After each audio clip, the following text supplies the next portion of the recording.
رب اشرح لي صدري ويسر لي امري واحلل عقدة من لساني يفقهوا قولي اما بعد فقد قال الله تبارك وتعالى في شان حبيبه مخبرا وآمرا ان الله وملائكته يصلون على النبي یا ایھا الذین آمنوا صلوا علیہ وسلموا تسلیما اللہم صل علی سیدنا و مولانا محمد وعلی آل سیدنا و مولانا محمد بس پڑھیں سارے پڑھیں صلاۃ و سلام علیک یا سیدی یا رسول اللہ وسلم علیک وعلی آلک و اصحابک یا سیدی یا حبیب اللہ. اٹھا دو پردہ دکھا دو چہرہ کہ نور باری حجاب میں ہے. اٹھا دو پردہ دکھا دو چہرہ کہ نور باری حجاب میں ہے. زمانہ تاریک ہو رہا ہے کہ مہر کب سے نقاب میں ہے. انہی کی خوشبو مایہ سمن ہے, انہی کا جلوہ چمن چمن ہے. انہی سے گلشن مہک رہے ہیں, انہی کی رنگت گلاب میں ہے. سیاہ لباسان دار دنیا وہ سبز پوشان عرش اعلیٰ, ہر ایک ہے ان کے کرم کا پیاسا, یہ فیض ان کی جناب میں ہے. کھڑے ہیں منکر نکیر سر پر, نہ کوئی حامی نہ کوئی یاور. کھڑے ہیں منکر نکیر سر پر, نہ کوئی حامی نہ کوئی یاور. بتا دو آ کر میرے پیمبر کہ سخت مشکل جواب میں ہے. کریم اپنے کرم کا صدقہ لعین بے قدر کو نہ شرما, تو اور رضا سے حساب لینا, رضا بھی کوئی حساب میں ہے. خدائے قہار ہے غضب پر, کھلے ہیں بدکاریوں کے دفتر. بچا لو آ کر شفیع معاشر, تمہارا بندہ عذاب میں ہے. وہ لب ہے گلہائے نازک ان کے, ہزاروں جھڑتے ہیں پھول جن سے. گلاب گلشن میں دیکھے بلبل, یہ دیکھو گلشن گلاب میں ہے.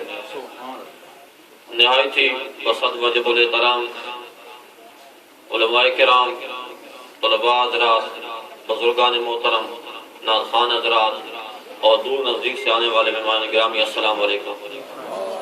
آج ہم مسجد کی ابتدائی تقریب کے اندر حاضر ہیں.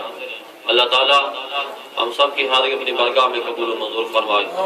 اللہ تعالیٰ اس ادارے کو تعصب قیامت قائم و دائم فرمائے. اللہ تعالیٰ اس کے سامنے تعاون کرنے کی توفیق عطا فرمائے. صحابی رسول حضرت ابو ہریرہ رضی اللہ تعالیٰ فرماتے ہیں کہ میں حضور کی بارگاہ میں حاضر تھا اور ایک شخص وہاں پر دیہاتی بیٹھا تھا, اعرابی بیٹھا تھا. یہاں تک کہ معلم ملائکہ سیدنا جبرائیل علیہ السلام حاضر خدمت ہوئی ہے. عرض کرتے ہیں یا رسول اللہ صلی اللہ علیہ وسلم, یہ بندہ جو آپ کے پاس بیٹھا ہے نا, اس کی عمر بالکل چند ساعت رہ گئی, یہ دنیا سے یہ جانے والا, چند گھڑیاں اس کی عمر رہ گئی ہے. رسول اللہ صلی اللہ علیہ وسلم نے اس بندے سے فرمایا طالب العلم میں اٹھ کے دین کا علم پڑھ, اٹھ کے دین کا علم پڑھ. حضرت ابو ہریرہ فرماتے ہیں کہ وہ دین کا علم پڑھتے پڑھتے یہاں تک کہ غروب آفتاب سے پہلے اس کا انتقال ہو گیا. آپ اس حدیث کی تدوین بیان فرماتے ہیں کہ اگر اس کام سے بڑھ کے کوئی اور کام ہوتا تو حضور وہ کرنے کا حکم فرماتے ہیں. اگر اس کام سے بڑھ کرنا کوئی اور کام ہوتا تو حضور وہ اس کو فرماتے. اس وجہ سے پتہ چلا کہ دین کے علم کے مقابلے میں کوئی چیز بھی نہیں ہے, کیونکہ پہلے علم ہے بعد میں کچھ اور چیز ہے. لیکن دوستو ایک بہت بڑا المیہ ہے ہمارے معاشرے کا کہ دنیا کا کوئی بھی کام کرنا ہے نا, آپ بندے بندے سے پوچھیں گے. کوئی دکان بنانی ہے, مشورہ لیں گے جناب کہ ہم اس کا منہ کدھر کریں, کہاں سے ہوا آئے گی اور کہاں سے گاہک زیادہ آئیں گے. کوئی مکان بنانا ہے تو بھی بندے بندے سے پوچھیں گے یار بتا کہ جگہ بھی تھوڑی کور ہو, سہول بھی زیادہ ہو جاؤ. اسی طرح کوئی اور معاملات کرنے ہیں, کوئی زمین خریدنی ہے تو بندے بندے سے بندہ پوچھتا ہے کہ میں اگر یہ لے لوں تو میرے لیے فائدہ مند ہوگی, نقصان دہ ہوگی. لیکن واللہ و خدا افسوس کی یہ بات ہے دوستوں کہ واحد دین کے معاملات ہیں, کسی بندے سے پوچھنے کی ضرورت ہی کوئی نہیں ہے.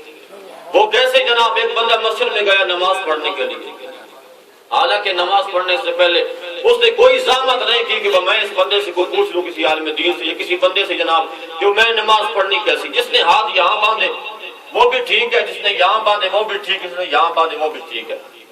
ایسا ہی ہوتا ہے نا, دنیا کے اور کام سارے پوچھتے ہیں. اس طرح لوگ عمرہ کرنے کے لیے جاتے ہیں, حج کے لیے جاتے ہیں, اللہ تعالیٰ ہر مسلمان کو وہاں پر لے جائے. کسی بندے سے نہیں پوچھتے، تیاری اپنی پوری کرتے ہیں، کپڑے سلائی کراتے ہیں، پیسے لیتے ہیں جناب، اس کے بعد سواری کو بندوبست کرتے ہیں، وہاں پر ہوٹلوں کے انتظامات، باقی سارے معاملات کرتے ہیں. لیکن یار اس مقصد کے لیے بندہ جا رہا ہے نا، کم از کم بندہ کسی سے پوچھے تو صحیح کہ بھئی میں عمرے کے لیے جا رہا ہوں، میں نے عمرہ کرنا کیسے ہے، میں حج کے لیے جا رہا ہوں، میں نے حج کرنا کیسے ہے، کیا میں نے دعا پڑھنی ہے، کہاں پر میں نفل پڑھنے ہیں، کون سی ایسی غلطی ہوگی جو میں کروں گا تو مجھ پر دم واجب آئے گا، یا کون سی ایسی غلطی جو میں کروں گا تو مجھے صدقہ دینا پڑے گا، کون سے ایسے معاملات ہیں، کون سی ایسی بات ہے جو میں غلطی کروں گا تو مجھے روزے رکھنے پڑیں گے، یہ سارے معاملات ہیں. اور پھر دوستو یہ گھر بیٹھے بٹھائے بندے کو مسائل نہیں آتے جب تک بندہ علماء کی طرف رجوع نہ کرے، جب تک بندہ علماء کی طرف رجوع. یہ علیحدہ بات ہے جناب کے معاشرے کے اندر جو لوگ اتنا ہمیں گھٹیا تصور کرتے اتنا کسی کرتے بھی کوئی نہیں ہے. ایک محلے کا امام مسجد یہ پورے محلے پر بوجھ ہے، ٹھیک ہے. اس کے علاوہ دیکھ لیں جناب پولیس والا ہے، وہ چاہے تو رشوت 1000 روپے لے لے، وہ چاہے تو 2000 لے لے، وہ چاہے تو 3000، کوئی بوجھ نہیں ہے. وکیل بے ایمان ہے، وہ چاہے تو سچے کو جھوٹا کر دے، جھوٹے کو سچا کر دے، کیس کو کوئی معاشرے پر بوجھ نہیں ہے. جج صاحبان بیٹھے ہیں، وہ چاہے تو قلم ایسے پھیر دے، وہ چاہے تو ایسے پھیر دے، کوئی بوجھ نہیں ہے. ایک محلے کا امام مسجد ہے، پورے محلے پر بھاری ہے. اور پھر دوستان گرامی قدر اس کا نقصان کتنا سارا ہوا، نہ دین ہم نے خود پڑھا، نہ اولاد کو پڑھایا، اور جو پڑھ بھی رہے نہ لینی نہ دینی، نہ اس کو ہم نے کوئی چیز دینی ہے نہ اسے، لیکن اس کے باوجود بھی ہماری زبانیں بند علماء کے بارے میں نہیں ہوتی. حشر کو ہوگا یہ معلوم کہ جیتا کون اور ہارا کون، اور ہم سے یہ حشر کریں گے شاہ ابرار کے ساتھ، قافلہ ہوگا رواں قافلہ سالار کے ساتھ. یہ تو طیبہ کی محبت کا اثر ہے، وگرنہ کون لپٹ کر ہوتا ہے در و دیوار کے ساتھ. پھر دوستو اس کا نقصان کتنا سارا ہوتا ہے، نہ دین خود پڑھا، نہ اولاد کو پڑھایا، نہ اس کی دنیا پر اللہ تعالیٰ نہ اس کو ایک جناب والا انجام تو یہ دے دیتا ہے کہ مرنے کے بعد اس کی اولاد قبروں پر جا کر اگربتیاں جلاتی ہے، قبروں پر جا کر اگربتیاں جلاتی ہے. حالانکہ اگربتی سے علماء موجود ہیں، کیا ہوتا ہے بھائی، نہ اس کا فائدہ ہے نہ اس کا نقصان ہے. اصل تو فائدہ اس چیز کا یاسین والقرآن الحکیم انک لمن المرسلین، اصل فائدہ اس چیز کا تبارک الذی بیدہ الملک وہو علی کل شیء قدیر.